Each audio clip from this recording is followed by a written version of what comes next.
Hi there, Leslie here. I wanted to talk about a conversation that I had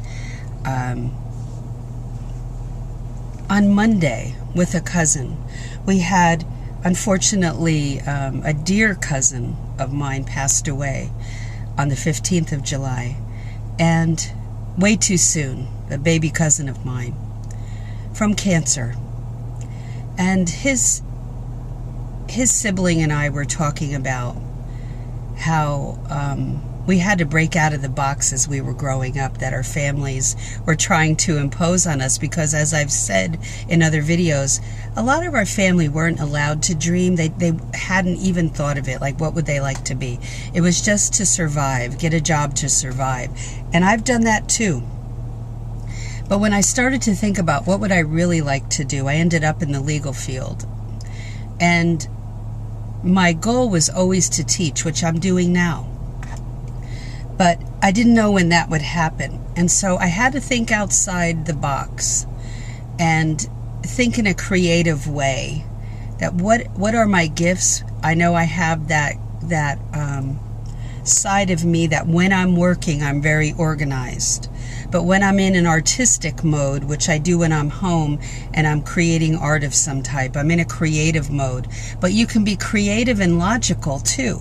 You can be creative in how you structure things in your job and how you do things to streamline work that you do that maybe no one else can see. So there's creativity within the logical side of the left side of your brain is the logical side, and the right side is the creative side. But sometimes they overlap, and you're using that creativity to solve issues in that logical world. So breaking out of the box is scary sometimes to us because there's pressure. And there's pressure from ourselves, there's pressure from friends and family, but it's important to follow the path that God's laid out for you. And how do you know what that path is? You have to start walking down one, and then He starts revealing that to you as you go.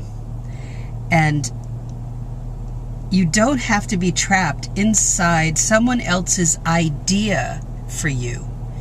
I went to school with kids whose families told them that you would be a doctor, you'd be a lawyer, you'd be a scientist of some type. And there was always that pressure of, well, what if I don't want to be that? And there was no choice. My husband went to school. He became a chemical engineer because he wanted to be that. He had a high passion towards that.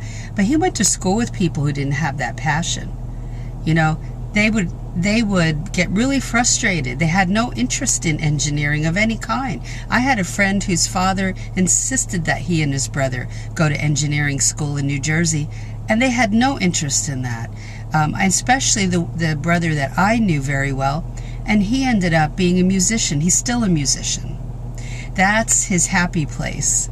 So what's your place that if you could do it and make a living at it, what would that be? What are you gifted at? Do you have to be trapped inside of a box? Do you have to work a 9-to-5 desk job when you really want to do something different? And can you make a living at it? And in the art world, making a living at art is somewhat challenging. However, it's doable. It might be that you have to really get into the internet and understand what hashtags are and what Instagram is, but you can make a living at it. But it has to be in the new way now. So how do you make a living at those things that you're thinking about? Sometimes, as I've said before in a video, you have to be careful who you share your dreams with. Be very careful, because they'll kibosh them in a nanosecond. They'll just step on them because, number one, they're jealous. Number two, it could be that they couldn't dream. They have never given themselves that chance to dream. So break out of that box and go after what God's put on your heart and mind. Don't be trapped inside that, okay? So let me know what you think about that, breaking out of the box. And what is it that you're dreaming about? It doesn't have to be the paralegal field. What is it that you really think you should be doing instead of what you're doing now? Or are you happy doing what you're doing now? So let me know below, and let me know your comments on this topic, and stay tuned for the next video. I love hearing from you, so let me know your comments below. Have a great day, and I'll talk to you in the next video.